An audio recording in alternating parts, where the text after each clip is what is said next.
Nagkapirang lugar sa mga probinsya ng Camarines Sur, Camarines Norte, asin Albay, mas pinaliwanag kan mga dekorasyong pampasko na pinailawan kasabay kan pagpuon kan bulan nin Disyembre. Mga pakulo sa manibaybang barangay asin Banwaan, aramonta sa pagtutok live ni Jessica Calinog. Jessica?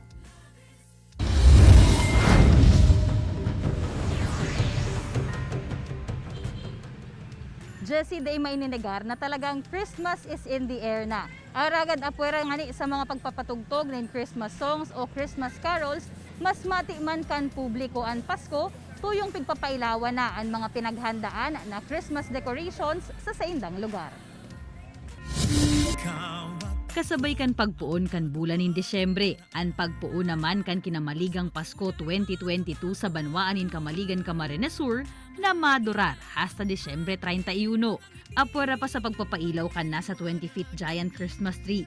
Highlight man ang Christmas Bazaar kan 20 lokal na negosyante sa Kalabaan kan Camaligan River Park na libreng nakalatag kan sa indang mga produkto. Ang maililikom po namin dito na pera is gagamitin namin pang Christmas party po naming magpipinsan.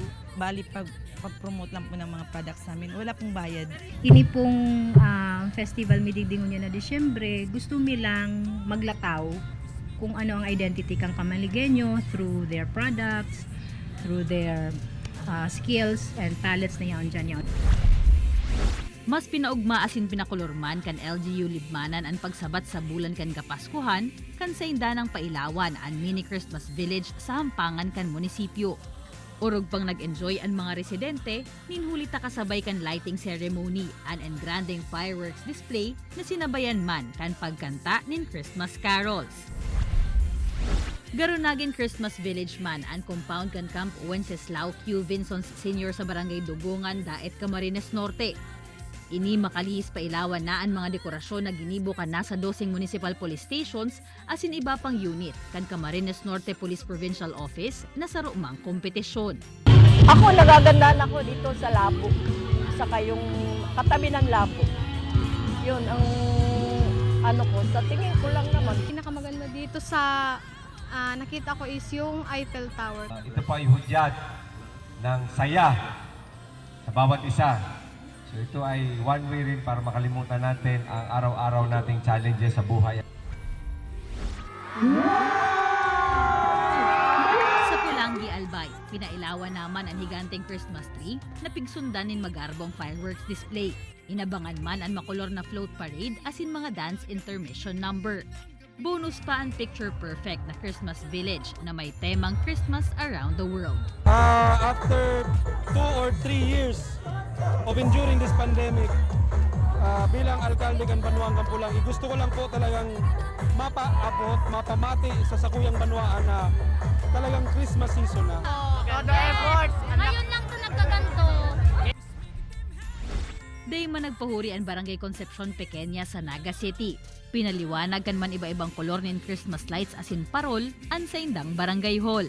Igwa man in Belen, giant Christmas tree asin dancing Santa sa gilid kan tinampo. Asin urog pang ikinaugma kan mga residente, lalo na kan mga kaakian, ang pakikiugma sa inda kan man iba-ibang karakter kan mascot, kasabay kan pagpapailaw sa saindang lugar.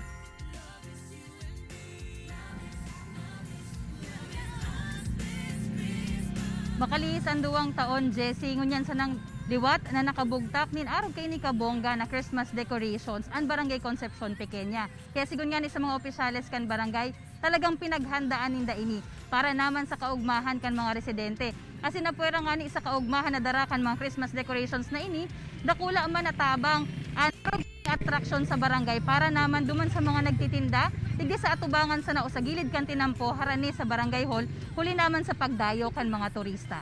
Kasi na naglalao man ang mga residente na lugod, magin po naman ini kan mas makulor, maugma, asin maliwanag na pagbuhay sa mga masunod pang taon. Jessie? Alright, Jos Mabalos, Jessica.